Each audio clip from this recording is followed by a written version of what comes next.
The TP9. Let's talk about why you guys need this thing.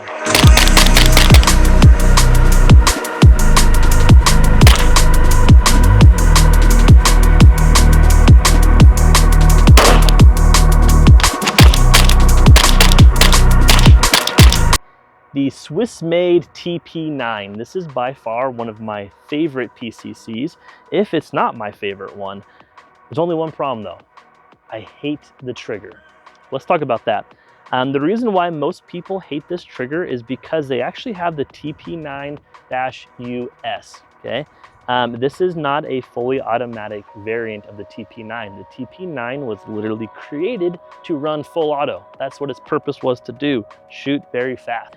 Unless you have the right paperwork for that, you can't just have full auto, at least not where I'm from.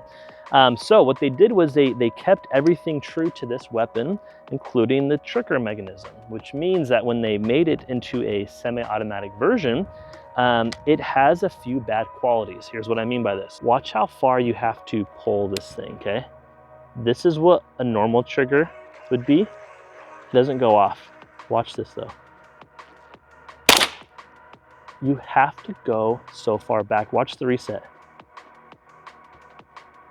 Right there.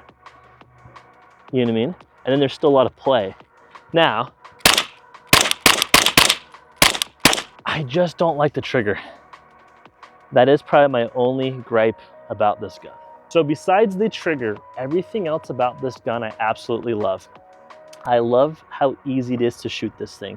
To me, this is the perfect size for a PCC, a pistol caliber carbine. This is the perfect size. I want something that can fold up really easily and fit into a small backpack. In fact, this is the backpack that it came with. Obviously, it will not fit with your suppressor in there, but it comes not in a box, but in a bag. This is a very small PCC. It's 80% polymer. That to me is a wild statistic. Most AR-15s, most Glocks or normal handguns, they are not 80% polymer. This is 80% polymer, so it's super lightweight. If you take off the flashlights, the suppressor, and the optics, this thing comes out of the box or out of the bag at 2.9 pounds. To put that in scale for you guys, if you have 3 fully loaded magazines, these are all loaded, this weighs more than what the naked TP9 would weigh out of the box. Just this. So you can double the weight of your weapon by having a few magazines attached to it. Now, obviously, once you add on your stock, it does not come with this vertical grip, by the way. It has a little bit of a nub right there.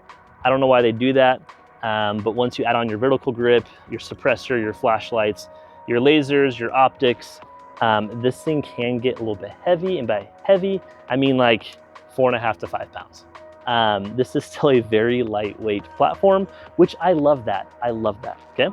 Now, you can shoot it, no problem, one-handed. This is light enough that you could shoot one-handed all day long. You could punch out and shoot two-handed, or you can flip out your stock and shoot two-handed, but with a third point of contact, making it very accurate. Not any more reliable, but just making the follow-up shots happen a little bit easier, okay?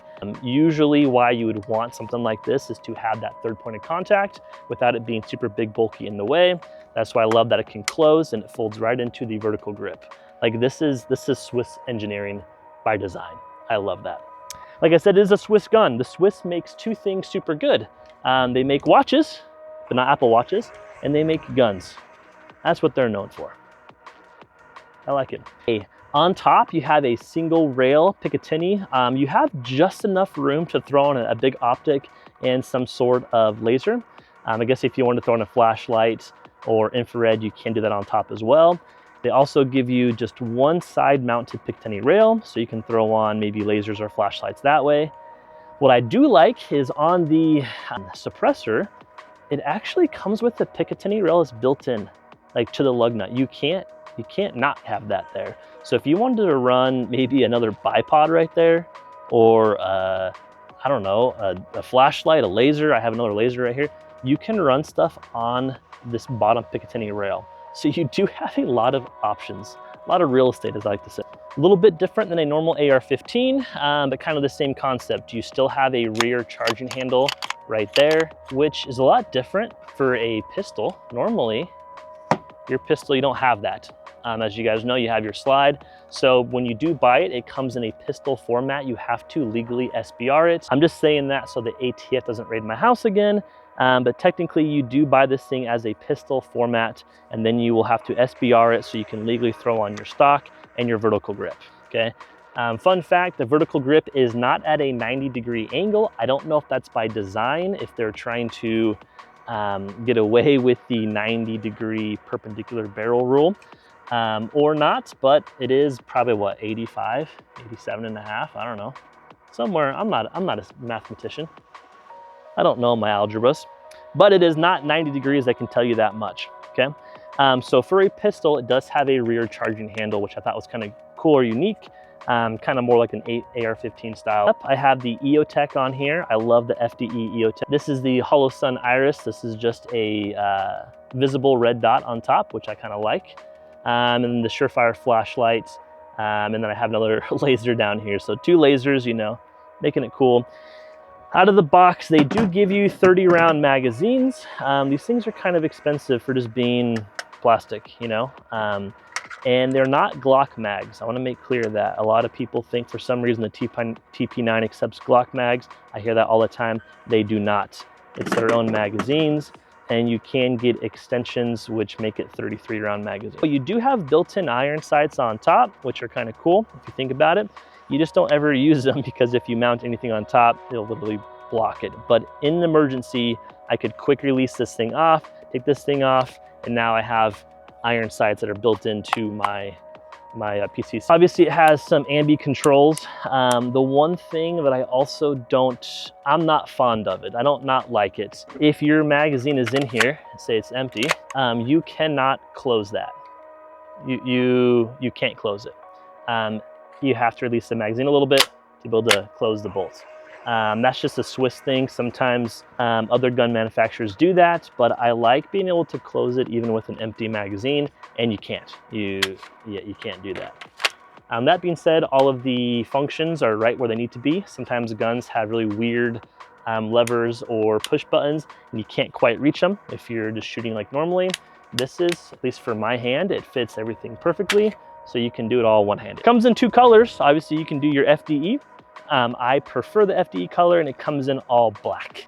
Now these are Red Rockets made by Unlimited Ammo out here in Arizona. And these are subsonic. These are going to be some of the quietest rounds I've ever personally shot. Coupled with this chunky monkey, it is quiet. It is very, very quiet. I really like, I like the sound it makes. It just hits different.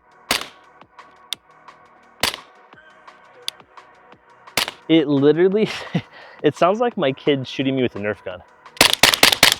It just sounds like you're shooting like an air rifle, maybe a Nerf gun. Obviously those are subsonics, right? Subsonics with it running at suppressed. Again, I will say for how big this suppressor is, it should be this quiet. I don't know if you can actually use a different format or a different suppressor. This is the one that's specifically made for the TP9. You guys can see right here, it even says MP9 TP9 on there. This is a tri-lug. It's like their quick mount tri-lug thing. It doesn't fit on other hub adapters or other threads. Like, this is literally made for this gun. That's my only, I guess, my second gripe. The first gripe was the trigger. The second gripe is that I really like it when I can buy a suppressor and run it on multiple guns. In this case, I have to either have the MP9 or the TP9, which I have the one. I guess we'll have to buy an MP9 now.